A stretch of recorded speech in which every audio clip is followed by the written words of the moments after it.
चाहता। बोले ठीक है, निवेदन किया गया था, कोई जबरदस्ती नहीं। लेकिन बात यहीं खत्म नहीं हुई। राजा अपने घर गए और सत्राजित के एक छोटे भाई हैं जिनका नाम है प्रसेन। आज सत्राजित के भाई प्रसेन ने वह मणि रात्रि के समय अपने गले में डाल ली और जंगल चले गए। क्यों? क्योंकि उस मणि में इतना प्रकाश था, उस मणि में इतना प्रकाश था कि जब मणि अंधेरे में होती थी तो जरूरत नहीं पड़ती थी किसी प्रकाश की, जरूरत नहीं पड़ती थी किसी बल्ब की, इतना तेज था। तो प्रसेन ने उस मणि को गले में पहनकर जंगल के लिए निकल गए। और एक दिन हो गया, 2 दिन हो गया, 1 हफ्ता बीत गया, प्रसेन लौट करके नहीं आए। अब सत्राजित को मन ही मन लगने लगा कि आखिर बात क्या है। प्रसेन गया है, जब से लौट कर नहीं आया, वो बहुत कीमती मणि लेकर गया था। मन में उसके प्रश्न उछलने लगे, कहीं ऐसा तो नहीं कि उस मणि के चक्कर में उसकी किसी ने मृत्यु करा दी। लेकिन कौन हो सकता है, कौन मणि को चाहता है? तब ध्यान आया, ओहो, कृष्ण ने एक बार मणि मांगी थी। कहीं ऐसा तो नहीं कि मैंने मना कर दिया था देने से, इसलिए आज उसने जबरदस्ती मेरे भाई को मारकर मेरी मणि छीन ली हो। लेकिन ये बात अपनी पत्नी से कह रहे हैं, सत्राजित अपनी पत्नी से कह रहे हैं। और अंत में ये और कहते हैं कि देवी कंफर्म नहीं है, इसलिए ये बात आप किसी से कहना मत। जीव की सबसे बड़ी गलती, वैसे तो प्रत्येक जीव को चाहिए कि कुछ ऐसी बातें होती हैं जो कितना भी प्रिय से प्रिय हो, चाहे वो पुत्र हो, चाहे पुत्री हो, चाहे पत्नी हो, चाहे पति हो, नहीं बताना चाहिए, छिपा के रखना चाहिए। कुछ राज छिपा के रखो। कदाचित मान लो तुमने बता भी दिया, तो बताने के बाद ये भूल कभी मत करना कि देवी इसको अब किसी से कहना मत। अगर तुमने ये कह दिया तो वो व्यक्ति बिना कहे, एक व्यवहार जगत की बात, किसी दीवार में लिख दिया जाए कि ऊपर मत देखना, तो व्यक्ति बिना देखे रहेगा नहीं। अगर कहीं पे लिख दिया जाए कि कृपा करके ऊपर न देखें, तो व्यक्ति जब तक ऊपर देख नहीं लेता तब तक उसे चैन नहीं। ऊपर लिखा कुछ नहीं है, पर उसे लगेगा आखिर ऐसा क्या है, क्यों लिखा गया, ऊपर क्यों ना देखें। बार बार सोच करके भी वो अपने आप को रोक नहीं पाता। और यही स्थिति आज हो गई, यही गलती हो गई सत्राजित से। उसने अपने पत्नी से कहा कि मुझे लगता है कृष्ण ने मेरे भाई का वध करा दिया मणि के लिए, लेकिन देवी ये तुम किसी से कहना मत। बात खत्म नहीं हुई, राजा तो चले गए, लेकिन अब इनकी पत्नी बीमार सी रहने लगी। पति ने कहा कहना मत, क्या करें क्या करें, चिंतित, दुखी, उदास। और बुरा ना माने माताएं, महाभारत में प्रसंग आता है कि ये माताएं श्रापित हैं, कभी बात नहीं छिपा सकती। अंतरंग जो होगा वो कहीं ना कहीं किसी ना किसी से कहीं देंगे, जो अति प्रिय होगा उनसे निकल जाएगा। क्योंकि जिस समय पांडवों में सबसे श्रेष्ठ कर्ण जी का वध हुआ और पांडवों ने युद्ध के बाद पिंड दान करना चाहा, तब कुंती ने कहा था कि कर्ण के नाम से भी पिंड दान करो। तब उन्होंने कहा था हम क्यों करें, वो तो हमारा भाई या पुत्र या पिता या पति तो नहीं था। तब कहते हैं मूर्खों, वो तुम्हारा सबसे बड़ा भाई था। तब युधिष्ठिर ने कहा कि मां तुमने ये राज क्यों छिपाया। तब कहते हैं कुंती ने कहा था लोग लाजबस। तब क्रोध में आकर के युधिष्ठिर ने कहा था कि जाओ मैं श्राप देता हूं, आज के बाद कोई स्त्री कोई बात नहीं छिपा सकती। जिसके कारण आज उस स्त्री ने, उस पत्नी ने, उस रानी ने आज अपनी दासी से कह दिया।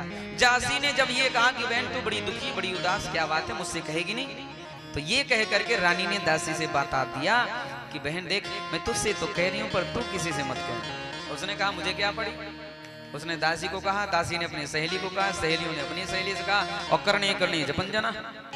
बात यूं फैली, ऐसे खबर फैली कि भैया पूरी द्वारिका में शोर हो गया, अरे कृष्ण ने सत्राजित के भाई प्रसेन का वध करा दिया। क्या? सत्राजित के भाई प्रसेन का वध करा दिया। भगवान श्री कृष्ण के कान तक आवाज पहुंची, बोले ओहो लेना एक न देना तो फालतू में झमेला। बोले ठीक। सत्राजित को साथ में लिया, बोलो बताओ तुम्हारा भाई कहाँ गया था? बोले जंगल गया था। बोले चलो। साथ में कुछ प्रतिष्ठित लोगों को लिया, जंगल के लिए चल पड़े। ढूंढते ढूंढते प्रसेन तो नहीं मिला, पर प्रसेन का मरा हुआ शरीर मिल गया। मणि चारों तरफ देखी, कहीं नहीं मिला। तब सोचते हैं कि आखिर इसको मारा किसने? तो वहीं पे कुछ पद चिन्ह थे, पैरों के निशान किसके हैं? बोले शेर का काम है। चिन्हों का पीछा करते करते आगे चले तो एक जगह शेर मरा पड़ा मिला, लेकिन मणि अभी भी नहीं मिले। वहां भी कुछ पद चिन्ह थे, किसके चिन्ह? बोले भालू के चिन्ह। पीछा करते करते आगे बढ़े तो एक गुफा में वो चिन्ह प्रवेश कर गए, और जैसे ही वो चिन्ह गुफा में प्रवेश करते हैं, बस उसी क्षण भगवान ने साथ में आए परिकरों से कहा, आप यहां पर कुछ समय प्रतीक्षा करें, मैं अंदर जाता हूं। भगवान श्री कृष्ण गए अंदर और कहते हैं कि 12 दिन तक भगवान के साथ में जो आए थे उन्होंने प्रतीक्षा की। भगवान जब 12 दिन बाद नहीं आए तो सब लौट गए कि अब भगवान नहीं आएंगे। भगवान जैसे ही गुफा में प्रवेश करते हैं कि वहां एक दिव्य सुंदर स्त्री वो मणि उछाल उछाल के खेल रही थी। जैसे ही भगवान श्री कृष्ण को देखा, चीख पड़ी, चिल्लाने लगी, बचाओ बचाओ। बस उसकी आवाज सुन करके उस कन्या की रक्षा करने के लिए जामवंत जी दौड़ पड़े। जामवंत जी ने आओ न देखा था और सीधे मार झपट्टा कन्हैया के साथ युद्ध। भगवान श्री कृष्ण के साथ युद्ध चला। 1 दिन 2 दिन 3 दिन 4 दिन नहीं, पूरे 27 दिन अनवरत कंटिन्यू युद्ध चला। 28वें दिन मेरे भगवान श्री कृष्ण ने वो पिटाई करी, नस नस ढीली हो गई। पैर पकड़ लिए। जामवंत ने कहा, बस प्रभु क्षमा करें, मैंने आपको पहचान लिया, आप हैं साक्षात नारायण, मेरे प्रभु श्री राम। भगवान श्री राम ने वचन दिया था जामवंत जी को। जामवंत जी को वचन क्यों दिया? क्योंकि रामा अवतार में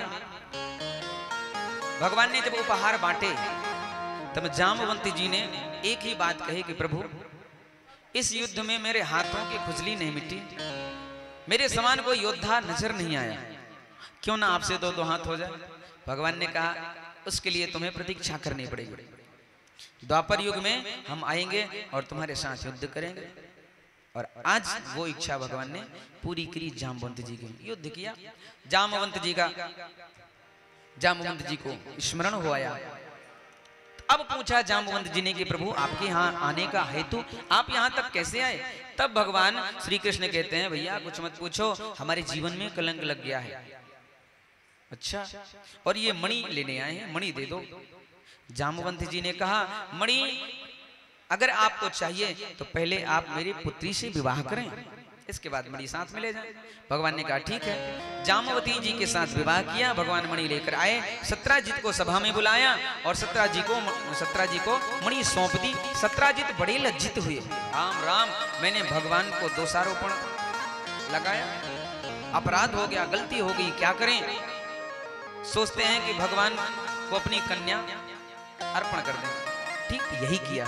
आज भगवान श्री कृष्ण के निकट सत्राजित अपनी पुत्री सत्यभामा को लेकर गए और कहते हैं, प्रभु मेरी बेटी से आप विवाह कर लें, मेरी बेटी से विवाह करें।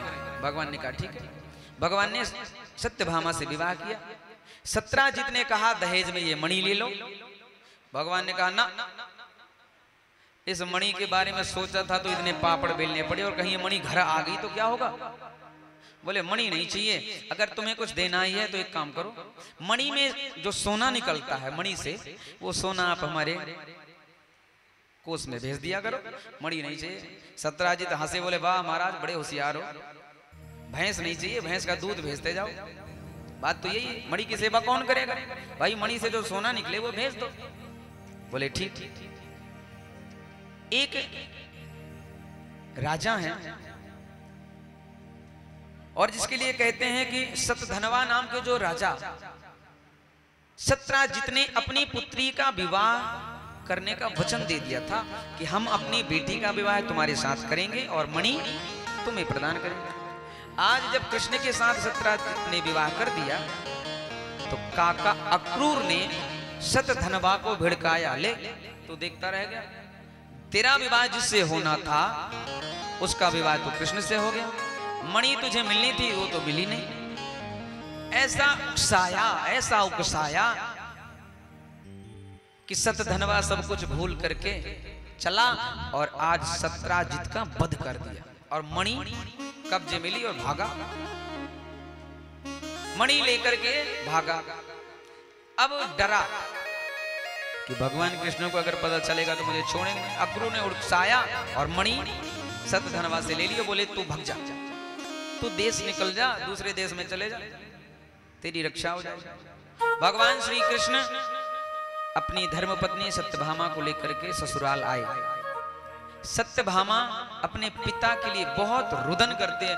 आज भगवान श्री कृष्ण भी रोए कि ससुर साहब जी चले गए तो रोना पड़ेगा, सो आज भगवान कृष्ण भी फूट फूट के रोए ससुर जी के लिए। अंत में पता लगाया गया कि ये काम किसका है, तो पता चला सतधनवा का।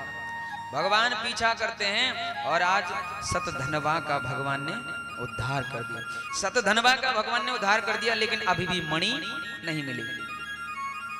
अब सोचते हैं मणि गई कहां, सतधनवा के पास भी नहीं है। तब अचानक हल्ला हो गया कि भैया आजकल बनारस काशी नगरी में यज्ञ हो रहा है और यज्ञ में सोने की तो पीठ बनती है, वेदी बनती है, सोने का मंडप बनता है और सोना ही ब्राह्मणों को दान में मिलता है। तब सोचने लगे भैया ऐसा कौन बड़ा धर्मात्मा आ गया। भगवान समझ गए ये सोना जो इतना खर्च कर रहा है ये जरूर उसी के पास मणि है। तब पता लगाया गया ये यज्ञ कर कौन रहा है, तो कहते हैं ये यज्ञ कोई और नहीं साक्षात अक्रूर जी के द्वारा ये यज्ञ हो रहा है।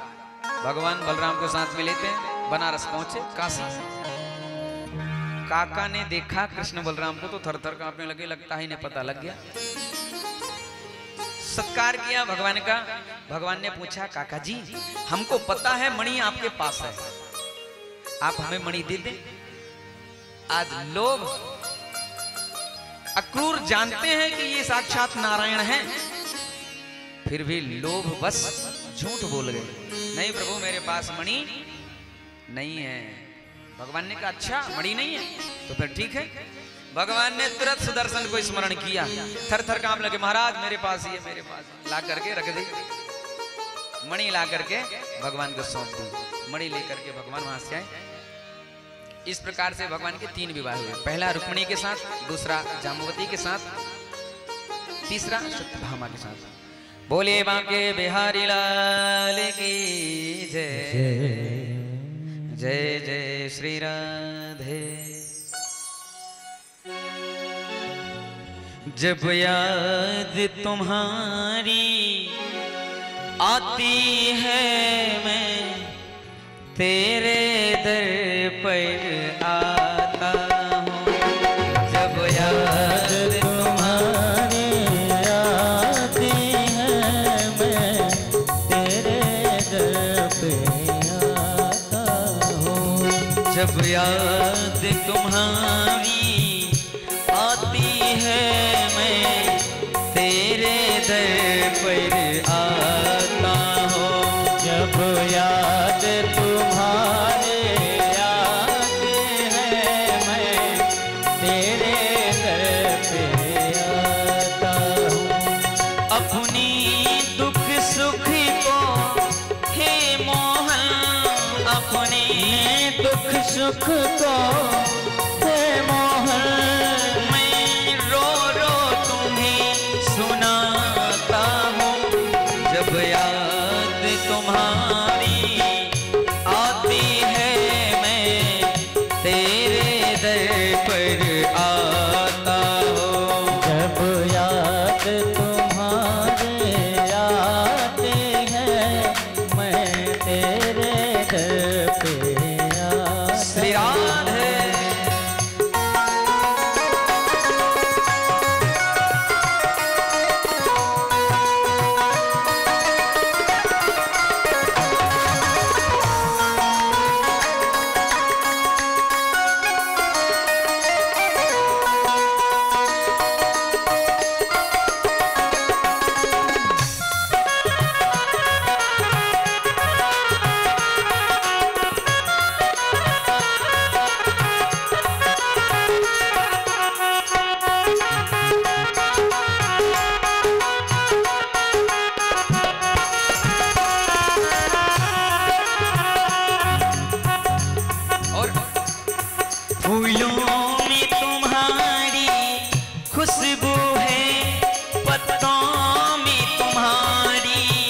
हंसती है।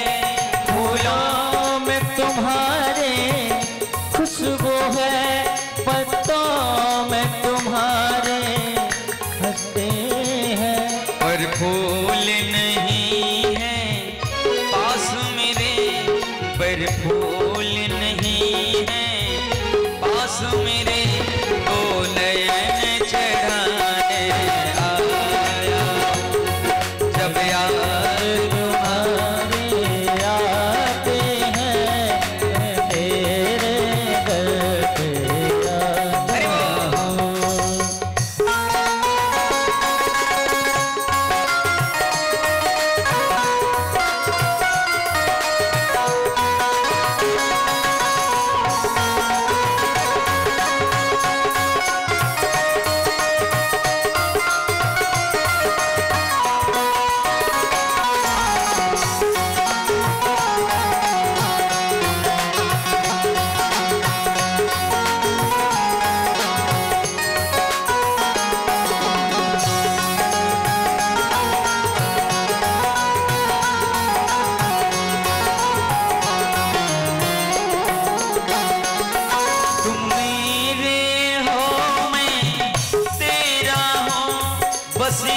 और नहीं कुछ याद मुझे, तुम मेरे हो मैं तेरा हूँ, बस और कुछ याद मुझे। तुम मेरे हो मैं तेरा हूँ, तुम मेरे हो मैं तेरा हूँ, बस और नहीं कुछ याद मुझे। ये ध्यान सदा मेरे मन में रहे, ये ध्यान सदा मेरे मन में रहे। ये बेनई सुनाने आया हूँ जब यार तुम्हारे आते हैं, मैं तेरे दर पे आता हूँ।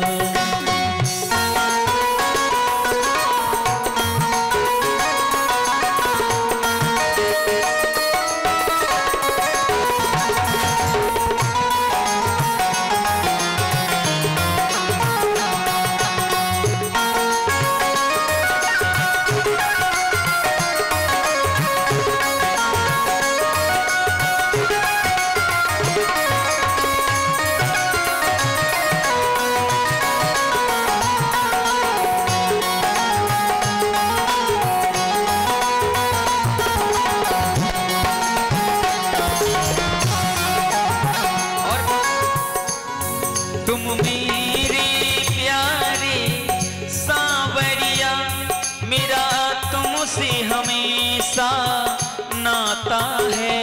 तुम मेरे प्यारे सावरिया, मेरा तुमसे हमेशा नाता है। मेरा तुमसे हमेशा नाता है।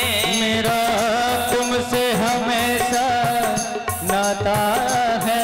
नहीं और कोई मेरी सुनता है, नहीं और कोई मेरी सुनता है। मैं तुम्हें सुनाने आया हूँ जब यार तुम्हारे आते हैं, मैं तेरे दर पे आया हूँ। अपने दुख सुख को हे ठाकुर, अपने दुख सुख को हे ठाकुर, अपने दुख सुख को हे ठाकुर, अपने दुख सुख को हे ठाकुर।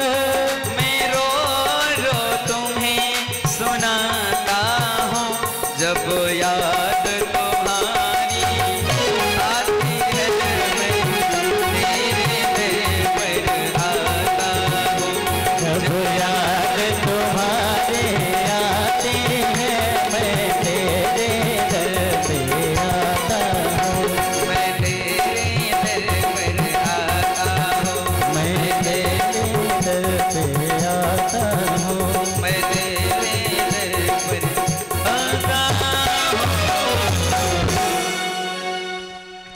बोल बांके बिहारी लाल की जय जय श्री राम। राधे श्याम। भगवान का जो चौथा विवाह हुआ उसके लिए बड़ा ही दिव्य सुंदर वर्णन करते हैं और कहते हैं एक देवी है, अहम देवस्य सवितुर दुहिता पत्म इक्षति विष्णुं वरेण्यं वरदं तपः परमम स्थिता।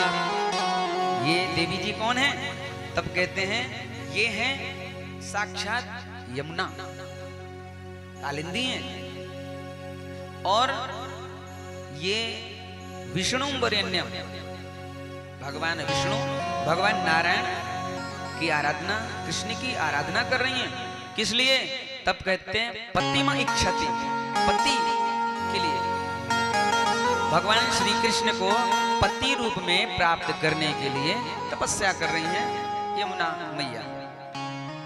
आज भगवान श्री कृष्ण अर्जुन के साथ विहार कर रहे हैं यमुना के किनारे किनारे। तब तक भगवान श्री कृष्ण की दृष्टि पड़ी उस देवी पर। भगवान श्री कृष्ण ने अर्जुन से कहा, हे सखे जाओ देखो ये देवी किस लिए तपस्या कर रहे हैं, क्या कामना है। भगवान श्री कृष्ण गए, उस देवी का परिचय लिया। उस देवी ने बतलाया भगवान श्री कृष्ण को पति रूप में पाने के लिए तपस्या। भगवान श्री कृष्ण के पास अर्जुन आते हैं और कहते हैं आपको पति रूप में प्राप्त करने के लिए तप कर रहे हैं। भगवान ने कहा तो बोलो तपस्या पूरी हो गई, परिचय कराओ। भगवान श्री कृष्ण गए और अर्जुन के ही निकट, अर्जुन के सानिध्य में भगवान ने आज बड़ा ही दिव्य सुंदर उस कालिंदी के साथ गांधर्व रीति से विवाह संपन्न किया। इस प्रकार से भगवान के 4 विवाह हो गए, चौथा विवाह कालिंदी के साथ। एक विंदानु विंदावा वंद्यो दुर्योधन वसानगो स्वयंवरे स्वप्ने कृष्णे शक्ताम नश्याधताम। कहते हैं विंद और अरविंद नाम के 2 भैया हैं, इनकी बहन है और यह बहन